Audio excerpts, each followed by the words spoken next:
हे मुनिवर नमोस्तु नमोस्तु नमोस्तु। और आइए आत्मशुद्धि एवं सकारात्मक जीवन की और एक यात्रा की अनुभूति का संदेश देने वाला भावना एक के इस शिविर में सायंकालीन शंका समाधान में अपनी शंकाओं का समाधान प्राप्त करें। उसके लिए आप सभी की ओर से निवेदन करूंगा। मुनिवर संधान सागर जी महाराज से जयकारा लगाएंगे। बोले परम पूज मुनि श्री प्रमाण सागर जी महाराज के, मुनिवर संधान सागर जी महाराज के।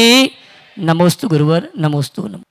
सुरेश जी नागपुर से पूछ रहे हैं, जब भीतर क्रोध या ईर्ष्या आती है और हम उसे दबा देते हैं तो क्या वह भावना योग है या मात्र दमन? देखिए, भावना योग कभी दबाने की बात नहीं करता। भावनाओं को दबाने में समाधान नहीं है बल्कि और जटिलता है। भावनाओं के शोधन का प्रयास करना चाहिए, भावनाओं को बदलने की कोशिश करनी चाहिए। क्रोध को हम क्षमा या करुणा में परिवर्तित कर सकते हैं, ईर्ष्या को हम प्रेम और आत्मीयता में बदल सकते हैं। यदि हमारी सोच थोड़ी सी परिवर्तित होती है और हम सकारात्मकता को आत्मसात करते हैं तो ये चीज़ें हो सकती है। तो भावना योग हमें नकारात्मकता से सकारात्मकता की ओर बढ़ने का मार्ग देता है और हमें उसी अनुरूप अपना व्यवहार करना चाहिए।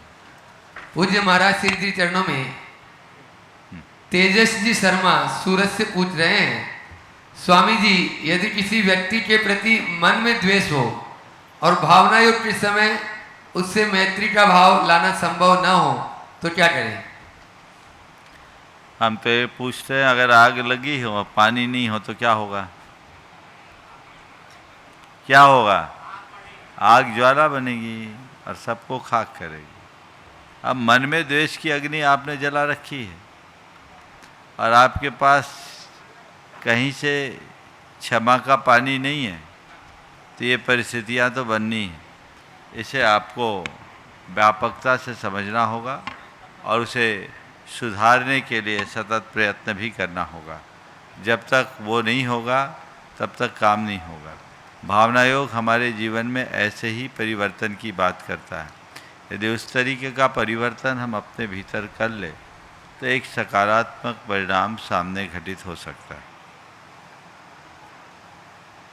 रेखा जी सिंगानिया सिलोन से पूछ रहे हैं, पूज्यवर यदि हम भावना योग करें और हमारे आसपास का वातावरण नकारात्मक हो तो क्या साधना में असर पड़ेगा?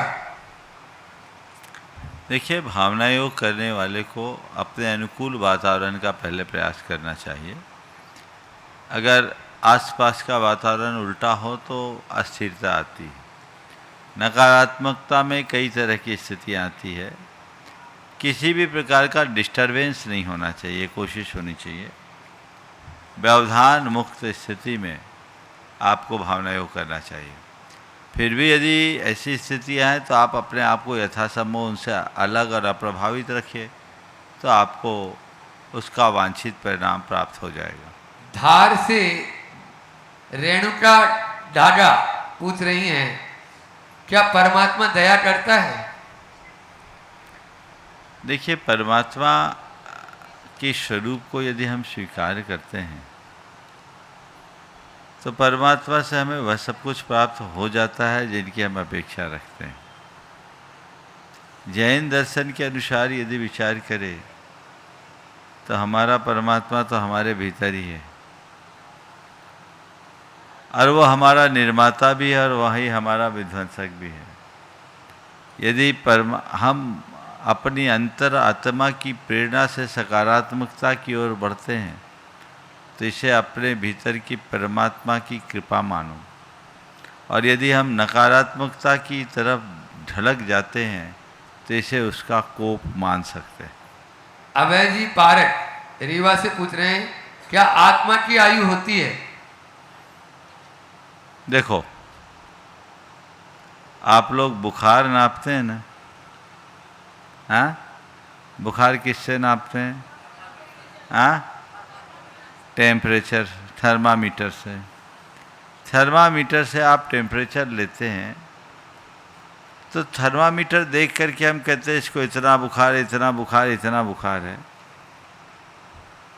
तो मैं आपसे पूछता हूँ, बुखार थर्मामीटर में है कि व्यक्ति के अंदर? हाँ, व्यक्ति में है ना, थर्मामीटर में तो नहीं। तो आयु तो हमारे एक भाव में टिके रहने का पैमाना है। उसका आत्मा से क्या संबंध? ये आत्मा अमुक भाव में अमुक काल तक टिकी रहेगी। ये काल मर्यादा मनुष्य की आयु को सुनिश्चित करती है। तो काल मर्यादा पूरी हो गई, काम खत्म। तो ये शरीर की आयु है, शरीर जन्मता है, शरीर मरता है, आत्मा अजर है, अमर है, अविनाशी। दीपेश जी लोहाड़िया इंदौर से पूछ रहे हैं, यदि हम प्रतिदिन भावना योग करें लेकिन जीवन में कोई बड़ा परिवर्तन न दिखे तो क्या इसका अभ्यास व्यर्थ जा रहा है? देखिए, आपको कोई गहरी बीमारी हो और इलाज कराने के बाद भी अगर आपको वांछित लाभ न मिल रहा हो तो क्या आप अपने इलाज को व्यर्थ मानते हो? इलाज कराना बंद कर देते हो? क्या करते हो? और बेहतर इलाज का प्रयास करते हैं कि ऐसा इलाज जो हमें पूरी तरह स्वस्थ कर सके, है ना।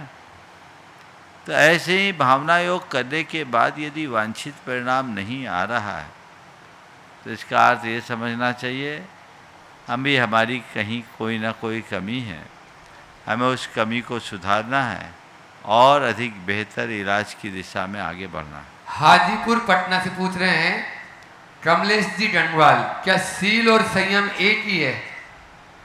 सील और संयम में भिन्नता है। सील क्या है? जिससे व्रतों की रक्षा हो उसका नाम सील। व्रत परिरक्षणम सीलम, जो व्रतों की रक्षा में सहायक है वह सील है। और संयम अपनी प्रवृत्तियों को नियंत्रित करने का नाम है, अपनी वैश्विक इच्छा अभिलाषा को नियंत्रित करने का नाम है। तो संयम एक अभ्यास है और उसकी रक्षा में सहायक सील है। पूज्यवर के चरणों में उमेश जी जैन बैतूल से, महाराष्ट्र से पूछ रहे हैं, क्या सच्चा साधक कभी दुखी हो सकता है? देखिए, साधक पर दुख तो आ सकता है पर वो दुखी नहीं होगा। दुख आना अलग है और दुखी होना अलग है। पारसनाथ भगवान के जीवन में दुख और कष्ट था कि नहीं? बोलो, था ना? पर क्या वे दुखी थे? आम आदमी में और एक साधक में यही अंतर है। आम आदमी के जीवन में कोई दुख प्रसंग आते हैं वो दुखी हो जाता है, और एक साधक बड़े बड़े कठिनाइयों, परेशानियों और चुनौतियों को भी सहज भाव से स्वीकार कर लेता है, इसीलिए वह साधक कहलाता है। भीलवाड़ा से शिवानी जी सोमानी पूछ रही हैं, क्या केवल पूजा पाठ करने से आत्मा शुद्ध होती है? देखिए, केवल पूजा पाठ करने से आत्मा शुद्ध नहीं होगी। जब तक हम अपनी आत्मा का रूपांतरण न करें, भीतर से अपनी चेतना को जागृत करके वैसा पुरुषार्थ और प्रयास न करें। लेकिन इसका अर्थ ये न समझें कि पूजा पाठ का कोई अर्थ ही नहीं है। पूजा पाठ भी यदि व्यक्ति अंतस चेतना से जुड़ करके करे तो ये हमारे जीवन में एक बड़ा भावनात्मक बदलाव घटित करते हैं। हम स्पिरिचुअल से रिचुअल की ओर बढ़ सकते हैं। रिचुअल को स्पिरिचुअल के साथ जोड़े तो जीवन में बहुत बड़ा बदलाव आ सकता है। तो धार्मिक क्रियाकलाप करें, उन्हें कभी निरर्थक न समझे, उनकी प्रासंगिकता को स्वीकार करते हुए चले और उसी अनुरूप कार्य करें। रांची से नीलिमा जी चौधरी पूछ रही हैं, गुरुदेव, भावना योग क्या केवल जैन धर्म के अनुयायियों के लिए ही है या कोई भी व्यक्ति इसे अपनाकर लाभ ले सकता है? ऐसा मैंने तो कभी नहीं कहा। मैं तो उन सब के लिए कहता हूँ जो अपनी भावनाओं में परिवर्तन चाहते हैं, जो अपने जीवन का रूपांतरण चाहते हैं, जो अपनी आत्मा की पवित्रता चाहते हैं और जो अपने तन मन और चेतन को स्वस्थ बनाना चाहते हैं, उन सबको भावना योग करना चाहिए। और ये जिम्मेदारी आप सबकी है। इसे जैनों तक सीमित करने की कोशिश ही मत कीजिए। इसका न किसी धर्म से संबंध है, न पंथ से संबंध है, न जाति से संबंध है। ये संपूर्ण मानवता के लिए समर्पित है और हमें उसी दिशा में प्रयासरत रहना चाहिए। यतीन्द्र जी गणवाल पूछ रहे हैं, क्या केवल सत्संग से ही जीवन बदल सकता है? सत्संग से ही जीवन बदल सकता है ये कहना गलत है, लेकिन सत्संग से जीवन बदलता है इसमें कोई संशय नहीं। बहुतों का जीवन सत्संग से बदला है। औरों की बात मैं नहीं जानता, मैं खुद के बारे में कह सकता हूँ कि मेरे जीवन में जो कुछ भी घटा है वो गुरुदेव के सत्संग से ही घटा है। और मैं मानता हूँ कि मेरे जैसे असंख्य प्राणी सत्संग से बदले हैं। तो अगर अंतर मन से भर कर कोई सत्संग करता है तो उसके जीवन में व्यापक परिवर्तन घटित होता है, वो अपने जीवन में बदलाव घटित कर सकता है। छुट्टी लेकर ये पूरा भावनाएं अटेंड कर रहे हैं। अनन्य गुरु अत्मी है, वे अपना प्रश्न गुरु चरणों में करें और उसके बाद में तैयार रहेंगे। प्रगति जैन, बेंगलोर। नमोस्तु भगवान। महर्षि भावना योग प्रशिक्षण शिविर, शिक्षक प्रशिक्षण शिविर में आपका सानिध्य एक अद्भुत आनंद यहाँ पर हम बटोर रहे हैं पिछले 3 दिनों से। महर्षि मैं पूछना ये चाहता हूँ, आज पर सुबह के सेशन में आपने आयुर्वेद की एक स्वस्थ की परिभाषा से अपने सेशन को प्रारंभ किया था। सम दोषः सम आग्निश्च सम धातु मलः क्रिया प्रसन्न आत्म इंद्रिय मनः स्वस्थ इति अभिधीयते। महर्षि मैं पिछले 25 वर्षों से आयुर्वेद का विद्यार्थी हूँ और इस परिभाषा को पढ़ रहा हूँ, लेकिन महर्षि अब तक जो इस परिभाषा में द्वितीय पंक्ति में प्रसन्न आत्म इंद्रिय मनः यह आया है, प्रसन्न आत्मा, प्रसन्न इंद्रिय और प्रसन्न मन हो वह व्यक्ति स्वस्थ हो कहा जाता है। तो महर्षि प्रसन्न आत्मा के क्या लक्षण हैं ये अब तक जान नहीं पाया और मैं समझता हूँ आप जैसे आत्म साधक ही यह परिभाषा हमें समझा सकते हैं। नमोस्तु भगवान। बहुत अच्छा भाव आपने प्रकट किया है। प्रशांत आत्मा इंद्रिय मनश्चेति स्वस्थ इति विधीयते। प्रसन्न आत्मा भी है या प्रशांत आत्मा भी है, दोनों तरह के पाठ हैं। अगर प्रशांत कहें तो जिनकी आत्मा शांत है, और प्रसन्न है, प्रसन्नता किसको कहते हैं? आपसे पूछे प्रसन्नता का अर्थ क्या है? कोई व्यक्ति बड़ा प्रसन्न है अगर मैं कहूँ तो आपकी आंखों के सामने कैसी छवि आएगी? हाँ, ये बड़ा प्रसन्न है। तो ऐसा सुनकर आपके आंखों के सामने कैसे व्यक्ति की छवि आएगी? शैलेश तुम ही बोलो। महर्षि प्रसन्न, महर्षि यदि प्रसन्न है तो मैं वो नहीं बोल रहा, अभी बिल्कुल दार्शनिकता में मत उलझो। अभी तो सीधा सीधा उत्तर दो कि कोई प्रसन्न है, ये बड़ा प्रसन्न है, मैंने उसे देखा वो बड़ा प्रसन्न था। तो ये प्रसन्न जिसको हम मानते हैं उस व्यक्ति की शक्ल कैसी है, उसकी छवि क्या है? ये प्रसन्न, मैंने कहा एक ये आदमी बड़ा प्रसन्न आदमी है, तो आपके आंखों के सामने कैसे व्यक्ति की छवि उभरेगी? प्रसन्नता जो उसके मुख पर ही झलकेगी, मतलब बॉडी लैंग्वेज में झलकेगी। जिसका हंसता मुस्कुराता हुआ चेहरा हो उसको आप प्रसन्न कहते हैं ना। सुनो, ये बाहरी प्रसन्नता है, हंसता मुस्कुराता चेहरा है ना। ये जितने न्यूज प्रोड्यूसर होते हैं ना, न्यूज रीडर, देखो कैसे प्रसन्न रहते हैं, उनके चेहरे पर कैसी मुस्कुराहट होती है, रहती है। पर क्या जो मुस्कुराहट उनके चेहरे पर दिख रही भीतर है, जरूरी है क्या? हाँ, मुख में मुस्कान और दिल में तूफान, कई बार ऐसा देखने में आता है ना। तो प्रसन्नता क्या है? केवल चेहरे की मुस्कान का नाम प्रसन्नता नहीं, अंतर मन की क्षमता और स्थिरता का नाम प्रसन्नता है। सुख में, दुख में, लाभ में, हानि में, जीवन में, मरण में, मान और अपमान में स्थिरता ही जीवन की वास्तविक प्रसन्नता है। समझ गए? जो है उसमें किसी भी प्रकार की शिकायत न होना, सहज स्वीकृति का भाव रखना, ये प्रसन्नता का द्योतक है। तो ऐसी प्रसन्नता जिसके जीवन में आती है वही स्वस्थ कहलाता है। समझ गए? और जो चीज़ों से प्रभावित होता है वो व्यक्ति अभी अस्वस्थ है, ऐसा समझना चाहिए। नमस्ते। प्रणति जैन, बेंगलोर। दोनों महाराजों के समक्ष नमोस्तु। एक शामी महाराज जी।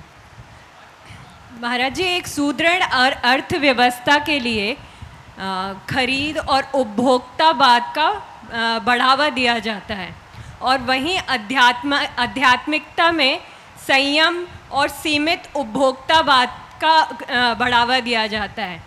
तो एक वेल डेवलप्ड नेशन के लिए, एक स्ट्रॉन्ग इकोनॉमी के लिए हम आध्यात्मिकता को कैसे जोड़ें, स्पेशली इस परिप्रेक्ष्य में जब क्लाइमेट चेंज जैसी थ्रेटनिंग सिचुएशन सोसाइटी पे मंडरा रही है। देखिए, इकोनॉमी को बढ़ाने के लिए कंज्यूमरिज्म को बढ़ाना आज एक लोगों का पूरी तरह से सिद्धांत बन गया है। लेकिन मेरा समझना है कि इस धरती का विकास या किसी भी नेशन का, किसी भी देश का डेवलपमेंट या विकास केवल इकोनॉमिक ग्रोथ से नहीं होगा। हम कंज्यूमरिज्म के माध्यम से इकोनॉमी को तो स्ट्रॉन्ग कर सकते हैं, लेकिन उसके दूरगामी परिणामों पर भी हमें गंभीरता से विचार करना होगा। इसके कारण धरती पर जो अनावश्यक बोझ हम लाद रहे हैं उसका दुष्परिणाम कौन भोगेगा? क्लाइमेट चेंज ये किस बात का प्रतीक है? और एक तरफ इकोनॉमी की ग्रोथ हो रही है, क्लाइमेट चेंज के कारण जो इतना अधिक खर्चा करना पड़ रहा है वो कहाँ जा रहा है? ये तो ऐसा ही हो गया जैसे कई राज्यों में शराब को अपनी आमदनी का जरिया माना जाता है और सरकार शराब को प्रोत्साहित करती है, और वही सरकार को शराब या तंबाकू जैसे उत्पादों के निमित्त से होने वाली बीमारियों पर उससे ज़्यादा खर्चा करना पड़ता है। तो ये बातें समीक्ष है। इच्छाओं के फैलाव में विकास नहीं, इच्छाओं के संयम और नियंत्रण में विकास है। केवल इकोनॉमिक ग्रोथ या आर्थिक विकास को ही विकास मानना हमारी सबसे बड़ी भूल है। हमें समग्र और समेकित विकास की ज़रूरत है। मैं आपसे पूछता हूँ, एक आदमी बहुत पैसे वाला है पर बीमार हो और इतना बीमार कि बिस्तर पकड़ा रहे हैं, तो उस व्यक्ति के लिए आप क्या कहोगे? दुखी है वो व्यक्ति। वो आदमी ग्रोथ करने वाला कहलाएगा क्या? बिल्कुल भी नहीं। तो आप क्या कर रहे हैं? देश को पैसे से मजबूत कर रहे हैं पर उसकी सेहत को खराब कर रहे हैं। क्लाइमेट चेंज के कारण बीमार, संपन्न परंतु बीमार देश कभी आगे नहीं बढ़ सकता। कदाचित एक आदमी गरीब हो पर स्वस्थ हो तो बहुत कुछ कर सकता है। तो सवाल केवल संपन्नता तक केंद्रित रहना अच्छी बात नहीं है। हमें समेकित विकास की बात को सोचना चाहिए, और इस विषय में बहुत सारे चिंतक अपने विचार भी व्यक्त कर रहे हैं, जो खासकर जलवायु परिवर्तन को लेकर बहुत चिंतित है। वे चाहते कि धरती पर होने वाले इस अनपेक्षित बोझ को कम किया जाए, गैर जरूरी चीज़ों का उपयोग न किया जाए, क्योंकि वो इस धरती पर किसी न किसी तरह से वजन ही बढ़ा रहा है। हमें इन्हें ध्यान में रखना चाहिए, और तब तो और जब हमारे पास रिसोर्स सीमित हो तो हमें उसका उपभोग भी सीमित करना चाहिए। तभी हम दीर्घकालिक हितों की रक्षा कर पाएं। नमोस्तु महाराज जी। कोविद प्रभाकांत जी जैन गाजियाबाद से जो शिविरार्थी भी हैं और गुरुवर के चरणों में त्रेबार नमोस्तु। महाराज जी, एज अ टीनेजर मैं टीनेज कल्चर में बहुत देखता हूँ लोगों को सोशल एंग्जाइटी और कुछ किसी भी बड़ी स्टेज पे या लोगों से बात करने में बड़ी हिचकिचाहट सी होती है कि कई समय के साथ वो इंट्रोवर्ट बनते जा रहे हैं। तो महाराज जी, कहीं ना कहीं ये कॉन्फिडेंस की कमी है, ओवर थिंकिंग ज़्यादा है, और अगर महाराज जी में इसे स्पिरिचुअल वे में देखा जाए तो भावना योग इसमें क्या कर सकता है? पहले तो मैं चाहूँगा इस बच्चे का जोरदार अभिनंदन करूं। इस बच्चे को मैं पिछले 8 सालों से जानता हूँ, बल्कि और उससे ज़्यादा। इसकी होम स्कूलिंग हुई है, किसी स्कूल में नहीं गया। इसके पिताजी प्रभाकांत शिक्षांतर के कंसेप्ट को आगे बढ़ाते हैं, और ये बच्चा घर में पढ़ कर के इतना ज्ञान प्राप्त कर लिया जो बच्चे स्कूल और कॉलेज में प्राप्त नहीं करते। अभी फिल्म मेकिंग का काम करता है, और आप इसके प्रश्न से इसके चिंतन के स्तर को समझ रहे होंगे।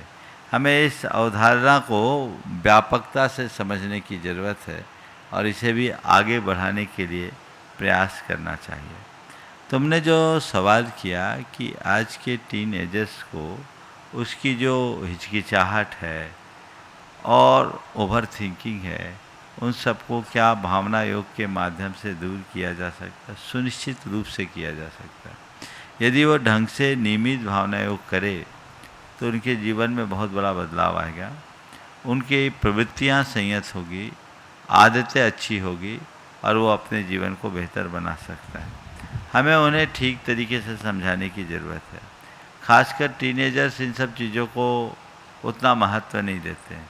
उनकी अपनी दुनिया होती है, वो मौज मज़ा और मस्ती के मूड में ज़्यादा होते हैं। लेकिन जब उनको ये बातें समझाई जाए कि इन सब चीज़ों को जोड़कर तुम और ज़्यादा बेहतर परिणाम दे सकते हो, और वह तुम्हारे जीवन के प्रगति का आधार भी बनेगा।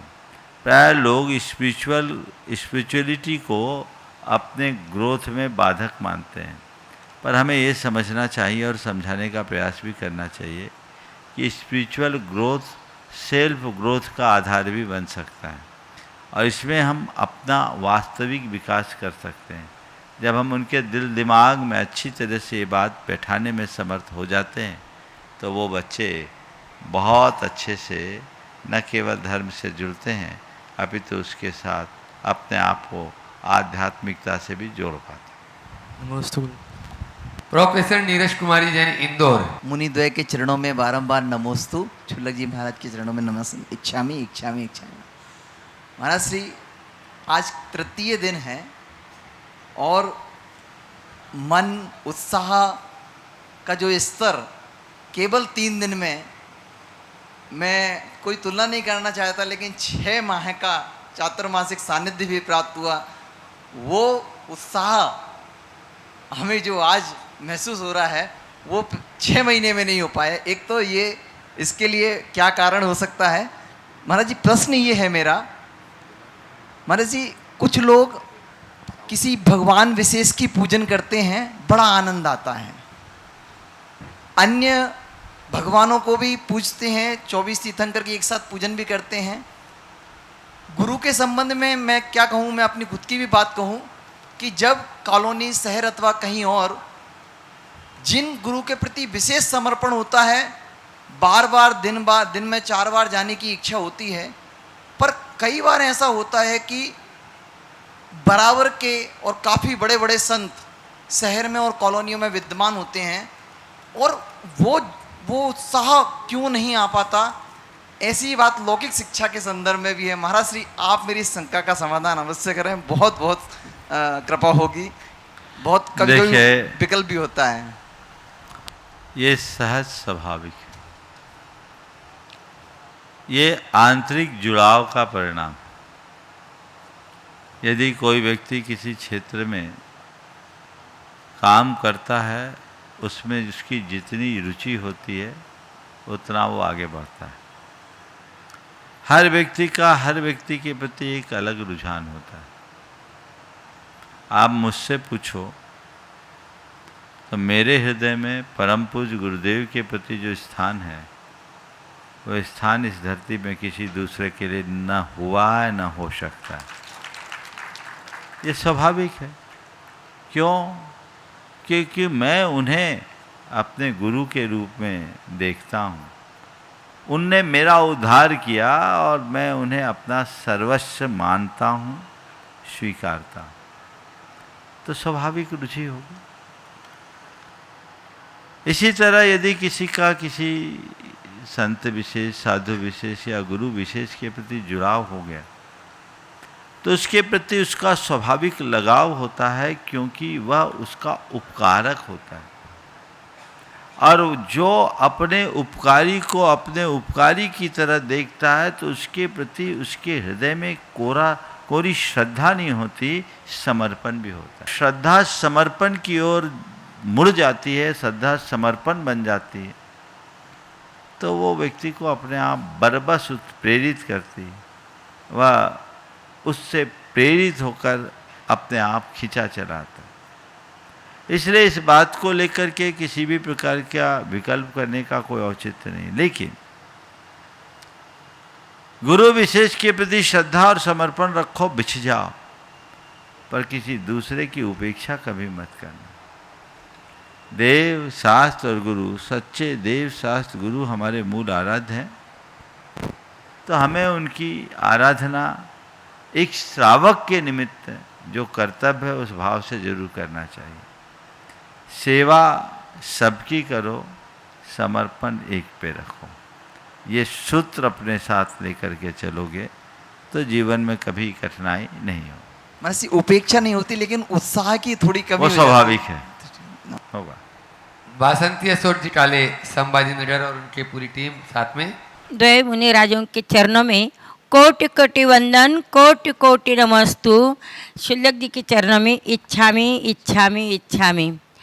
महाराज श्री, मैं पूछना चाहती हूँ कि हमारे गुरु माउली हैं, यानी माँ आपकी, तो गुरु माउली ने आपको कौन सी गुटी दी है संस्कार की कि आप अभिनव विद्या गुरुकुलम की कल्पना, शंका समाधान या शास्त्र स्वाध्याय, साहित्य विधा और दिन भर सबका समाधान करना, और हमारे पास कोई आया गुस्से से कुछ बोला, अग्रेसिव हो गया, तो हम बिल्कुल घबरा जाते, यानी आवाज़ ऊंची करते हैं। लेकिन आपका संयम, मुझे सहज रहना है, जैसा आप बोलते हैं वैसे आपकी कृति में दिखता है। ये हमारे गुरु माँ की कौन सी संस्कार की घुटी दी है कि भावना योग का परिणाम है। वो गुरु माउली ने भी भावना योग किया था कि उस समय। ये तो उन्हीं से पूछ लो, जाके खोजो कहाँ है। कहाँ खोजेंगे आप? देखो, मार्गदर्शन कीजिए।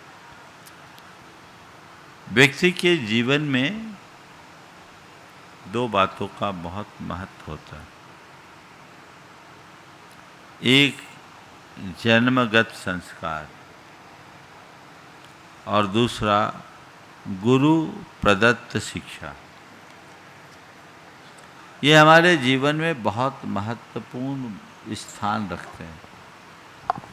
हमारा जो जन्मगत संस्कार है वो हम पिछले भावों से लेकर आते हैं, और उन संस्कारों को उभारने में जन्मदाता, जन्मदात्री माँ और परिवार का अपना स्थान होता है। लेकिन इसको निखारने का और इसे और बढ़ाने का काम गुरु करते हैं। गुरु से जो शिक्षाएं मिलती है वो हमारे संपूर्ण जीवन को चमत्कृत करता है। मुझे नहीं मालूम आज मैं क्या हूँ, पर मुझे इतना पता है कि जब मैं पढ़ता था तो एक एवरेज विद्यार्थी था। ठीक है, एवरेज था। मैं कभी मेरिट में नहीं आया, बस पढ़ता जरूर था। और उस समय कोई भी विषय को पढ़ते समय 3-4 बार पढ़ना पड़ता था, तब वो बात मुझे याद होती थी। गुरु चरणों में आने के बाद गुरु कृपा ऐसी बरसी कि 2 बार पढ़ लेने पर बात याद हो जाती है। तो ये सब चीज़ें मैं गुरु कृपा के प्रसाद के रूप में देखता हूँ। संयम भी हमारे जीवन के विकास का एक बड़ा आधार है, और उसके साथ यदि गुरु कृपा जुड़ जाए तो सोने में सुगंध वाली बात होती है। टेंशन पुणे। भावना योग आपके निजी चिंतन का परिणाम है। इसके विषय में आपने पूज्य आचार्य महाराज को भी बताया होगा। आचार्य श्री मतलब जब भी कोई किसी विषय में उनसे निवेदन करता था तो वो कहते थे भावना भाव। तो भावना योग के शुरू करने में आचार्य श्री की इस उक्ति का भी योगदान रहा है क्या? देखो, मैं तो ये मानता हूँ कि मैं जो कुछ भी उनकी कृपा से हूँ, इसलिए जो भी है वो उनका ही है, कुछ योगदान नहीं, सब उनका है। नमस्ते महाराज। मैं जब भावना योग की शुरुआत किया, कभी गुरुजी से सीधे हमने कभी इसके लिए सम्मति नहीं ली, पर यह सहज हो गया। और इसकी कहानी भी सुन लो तुम लोग। ये चीज़ें मेरे चिंतन में तो वर्षों से चल रही थी। हर साल दशलक्षण में शिविर लगता है। 2018 में रतलाम में भी लगा। दशलक्षण के शिविरों में मैं प्रातःकाल ध्यान कराता था। दशलक्षण के शिविर के एक दिन पहले मेरे मन में आया, इस शिविर में ध्यान न कराकर भावना योग कराऊं, और मैंने सुबह से भावना योग करा दिया। लोगों को बहुत अच्छा लगा, मुझे भी प्रसन्नता हुई, भावना योग की शुरुआत हो गई। एक ने कहा, महाराज जी भावना योग में एक गीत कोई हो जाए। तो मैं अपने कक्ष से निकला और पांडाल तक गया, तब तक मैं मंगल भावना बन गई। इतनी चीज़ें चलते चलते मंच से, कमरे से लेकर पांडाल तक गया, और ये धुन तो पहले से चली रही थी, अब मंगल मंगल होए जगत में सब मंगलमय हो। मेरा मानना है कि योजना बनाकर काम करने में सफलता कम मिलती है, पर अनायास कोई योजना बन जाए तो उसकी सफलता ज़्यादा होती है। तो ये अपने आप भावना योग का जहाँ तक सवाल है, मन में बहुत सालों से चल रहा था कि मुझे इस दिशा में काम करना है और अच्छे से काम करना है। चिंतन चलता रहा, निकल गया। और एक बात मैं और बताऊं, मेरी फैक्ट्री 24 घंटे चलती है। लोग मुझसे बोलते हैं, महाराज आप इतना बोलते हैं, चिंतन कब करते हैं? मैंने कहा कि मैं हमेशा चिंतनरत ही रहता हूँ, और उसका ये परिणाम है कि कभी कोई भी विषय अनायास निकलता है तो मुझे उसके विषय में सोचना नहीं पड़ता। गुरु प्रसाद ऐसा है कि उत्तर निकल जाता है। तो ये चीज़ें हैं। पर मुझे उस समय बहुत प्रसन्नता हुई जब अभी इंदौर चातुर्मास में एक महाराष्ट्र की महिला ने बताया, जो कैंसर से ग्रसित थी, चंद्रगिरी में समाधि की भावना लेकर गई थी। विजय वो क्लिप दिखा सको तो दिखा दो। जो एक अम्मा जी थी, चंद्रगिरी में समाधि की भावना लेकर के गए थे, और आचार्य श्री ने उसको कहा, अभी तुम्हारे लिए समाधि की ज़रूरत नहीं है, तुम प्रमाण सागर जी का भावना योग करो। है, याद आ गया? कल दिखाओगे? आज दिखाओ तो मज़ा है, अगर अंत तक हो सके। नहीं है यहाँ। और मुझे वो महिला ने भरी सभा में ये बात कही, और उसकी रिपोर्ट को देखकर सारे डॉक्टर चमत्कृत हो गए। एक मिराकल हो गया। जिनका बेटा खुद डॉक्टर था, वो लेकर गया था इसलिए कि इनकी समाधि करा दें। आज भी वो अम्मा सरवाइव कर रही है, और अभी चातुर्मास में 2 बार आके गई इंदौर। और उनका स्टेटमेंट है, अगर वहाँ सुलभ हो जाए, तैयारी हो जाए तो ज़रूर आप सुनो। तो मुझे लगा कि अब मुझे किसी से और कोई प्रमाण पत्र की ज़रूरत नहीं है, और अब भावना योग के लिए कुछ और सोचने की ज़रूरत नहीं है। जो बात वहाँ से प्रमाणीभूत हो गई तो मतलब समझ लो वो ASI मार्का लग गया। समझ गए? इसलिए अब कुछ सोचने की ज़रूरत नहीं है। मुझे बेहद प्रसन्नता की अनुभूति हुई। आगम जैन इंदौर से आया है, जो भावना योग को बहुत ऊंचाइयों तक ले जाने के लिए एक जुनून उसके मन में है। और वह नासा में भी जो वैज्ञानिक है उनके साथ में भी इस भावना योग को कई पेपर भी उसने सबमिट किए नासा आदि में। एक बार जोरदार ताली बजा दें। वह अपना प्रश्न आगम पहले तुम अपना परिचय दे दो सब। हाँ। क्या कर रहे हो? नमोस्तु गुरुदेव एवं संतान सागर जी महाराज जी को मेरा नमोस्तु, सभी शोलक जी को एक शामी। मेरा नाम आगम जैन है और मैं इसरो और नासा में इंटर्नशिप और रिसर्च प्रोजेक्ट्स पूरे कर चुका हूँ और मैं रिसेंट एरोस्पेस ग्रेजुएट हूँ VIT यूनिवर्सिटी से और इनकमिंग स्टूडेंट हूँ एरोस्पेस मास्टर्स में UIUC के लिए। पिछले 2 साल में भावना योग पर हमने कई रिसर्च कंप्लीट कर चुके जिसमें short term, long term feasibility या पायलट स्टडीज़ भी शामिल है। इसके अलावा हाल ही में एक कोलैबोरेशन पॉसिबल हो पाया है जिसमें ज़ीरो ग्रेविटी में भी भावना योग अब जा पाएगा इसी साल सितंबर में। और मुझे बताते हुए बेहद खुशी हो रही है कि आने वाले 4 साल में 2029 में टाइटन स्पेस इंडस्ट्रीज़ के जो इनकमिंग एस्ट्रोनॉट कैंडिडेट्स हैं, अंतरिक्ष यात्री हैं, उनसे भी हमारा कोलैबोरेशन स्थापित हो पाया है। तो वो दिन दूर नहीं जब भावना योग अंतरिक्ष में होगा। महाराज जी, मेरा एक छोटा सा प्रश्न है कि आत्मा का क्या अस्तित्व है? आत्मा शरीर बदलती है तो शुरुआत में वह क्या थी? और भावना योग का जो कमांड है शुद्धोहम, उससे आत्मा पर क्या प्रभाव पड़ता है और क्या इफेक्ट है उसका और कैसे पवित्र हो सकती है? नमोस्तु गुरुदेव। पहले तो मैं चाहूँगा एक बार इस युवा का जोरदार अभिनंदन करें। बहुत लगनशील और उत्साही है और ये आज भी अपने कार्य में लगा है। कई रिसर्च पेपर इसने सबमिट किए हैं जो अंतर्राष्ट्रीय स्तर पर पढ़े गए हैं और उसमें भावना योग की उपादेयता को बहुत अच्छे ढंग से रेखांकित किया गया है। पारस चैनल के दर्शकों और श्रोताओं को ये सब बातें उनकी जानकारी में है। आप लोगों ने भी कई बार इनकी प्रस्तुति को देखा होगा। आपने जो सवाल किया कि आत्मा को शुद्धो हम बोलते हैं, उसका अर्थ क्या है ना, शुरुआत में आत्मा की स्थिति क्या थी?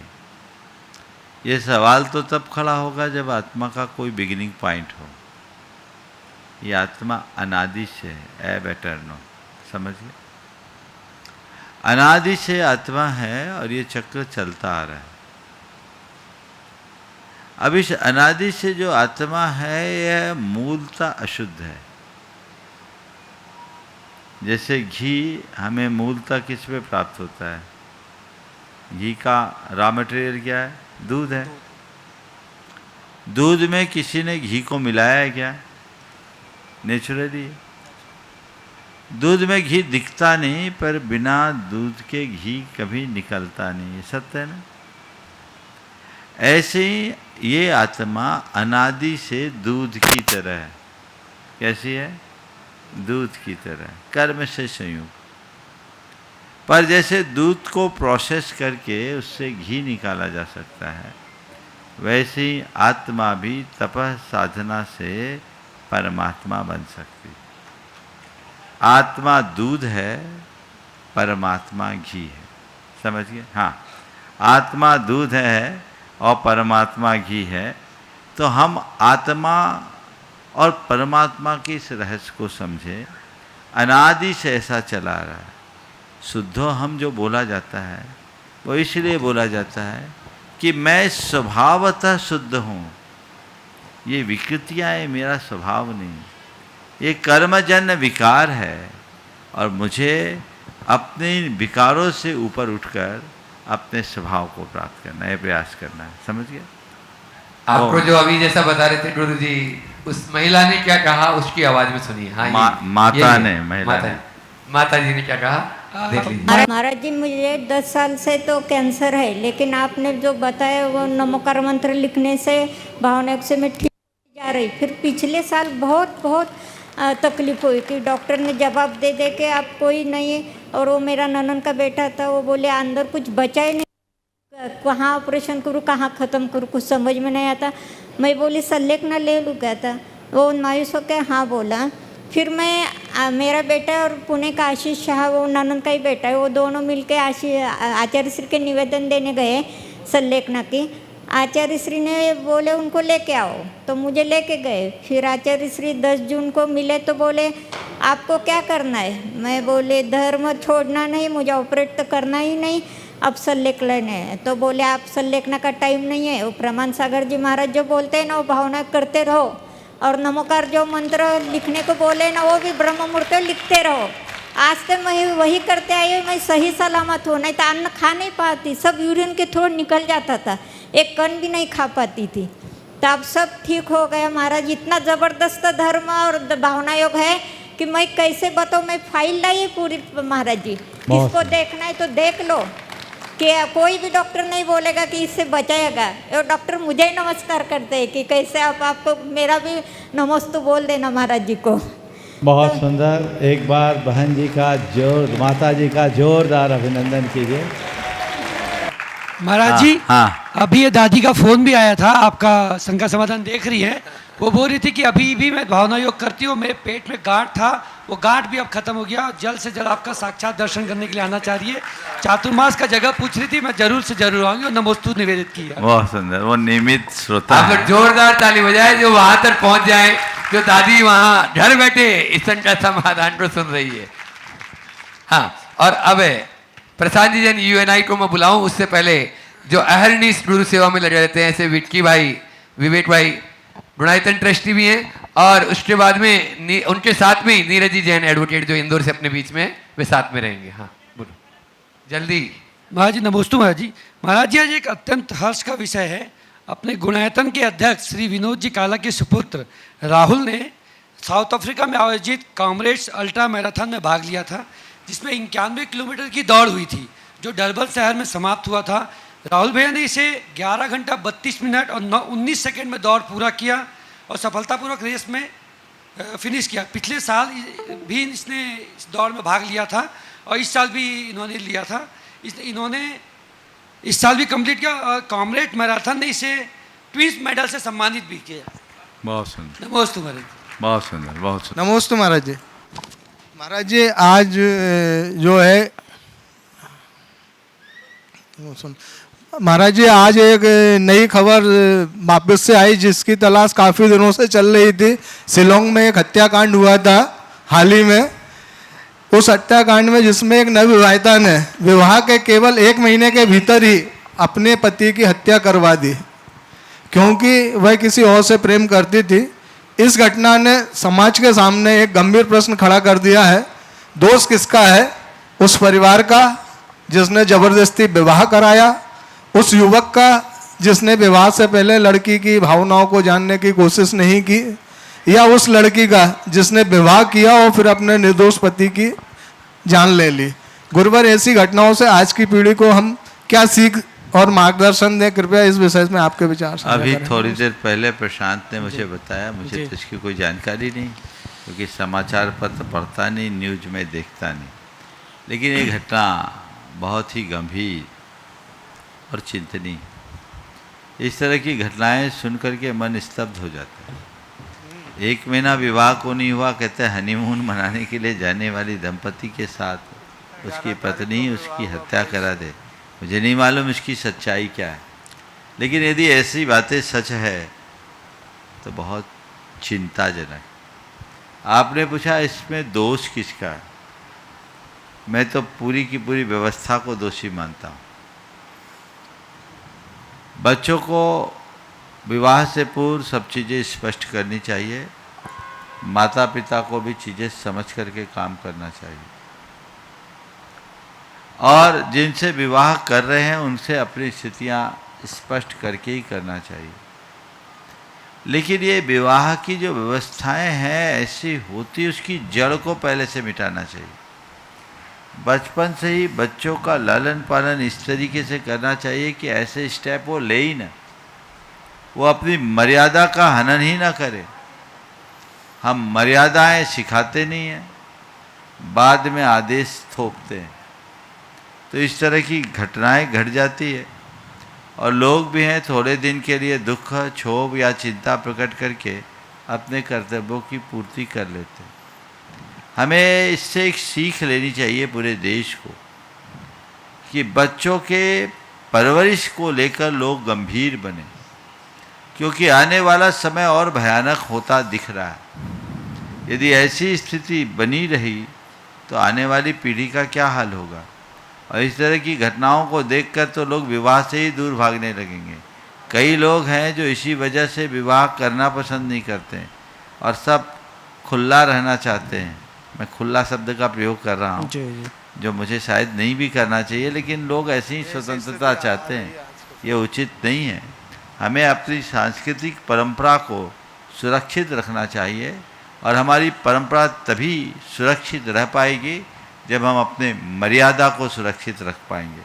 आपने पूछा दोष किसका है, मैं कहूँगा दोष आज की सोच का है, दोष आज की व्यवस्था का है। हमें सोच को परिवर्तित करना होगा और अपनी पुरातन पारंपरिक मर्यादापूर्ण व्यवस्था को स्थापित करने के लिए सचेष्ट होना होगा, अन्यथा इससे भयानक घटनाओं की पुनरावृत्ति को हम रोक नहीं सकेंगे। ये चीज़ें चलते रहेगी, क्योंकि आज लोगों को न कानून का डर बचा, न समाज का डर बचा, न परमात्मा का डर बचा। किसी का डर नहीं।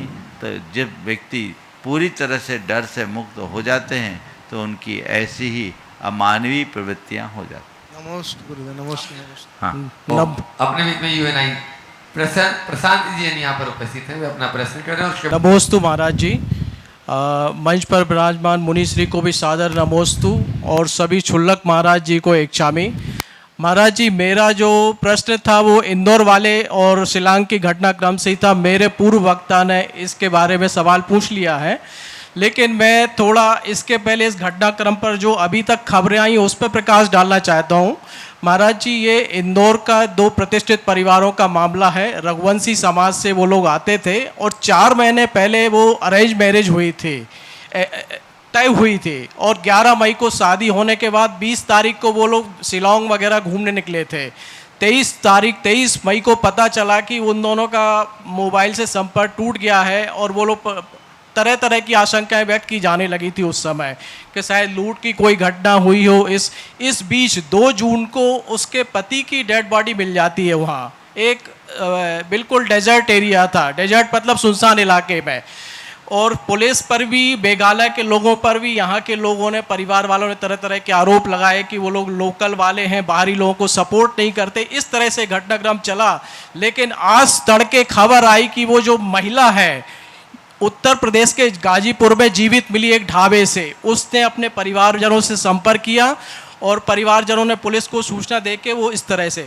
तो कहने का आशय है महाराज जी, वो महिला जैसे ही मिली और तरह तरह की खबरें हो गई। फिर उसके बाद 4 युवक पकड़े गए हैं, चारों इंदौर के निवासी हैं, जिन्होंने, और उनकी उम्र अभी जो प्रारंभिक सूचना है 20-21 साल की है महाराज जी। युवती की उम्र 25 साल है, जिससे मैंने भी 30 में। तो महाराज जी, इसने आज मैं जब से खबर सुनी है मेरे मन में भी तरह तरह की आशंकाएं। तो मेरा सवाल सिर्फ इसमें यह है कि इस तरह की कौन सी प्रवृत्ति है कि एक युवती ने अपने परिवार का, समाज का, सबका विश्वास तोड़ दिया महाराज जी।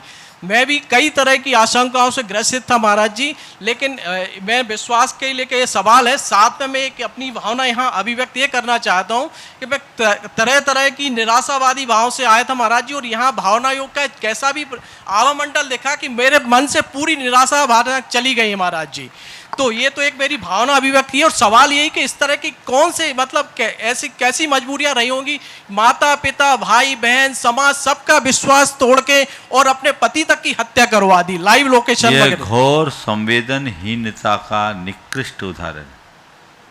आज शुष्क बौद्धिकता बढ़ रही है, संवेदनाएं छीन हो रही, मनुष्य की सोच पूरी तरह वस्तुनिष्ठ होते जा रही, और ऐसी प्रवृत्तियों के परिणाम स्वरूप ये इस तरह की घटनाएं जन्म देती हैं। इसलिए हमें चाहिए कि हम अपनी पीढ़ियों को सही समझ दें, मर्यादाओं का पाठ पढ़ाएं, अच्छे संस्कारों से भरे, उनकी शिक्षा के साथ उनके संस्कारों को भी ध्यान रखें, और जो उन्मुक्तता की बातें आजकल बढ़ गई है उस पर भी नियंत्रण लाएं, ताकि हम अपनी पारंपरिक व्यवस्था के अनुकूल अपने देश को ले जा सकें और जीवन को अच्छा बना सकें। समय आप सबका हो गया, यहीं पर विराम।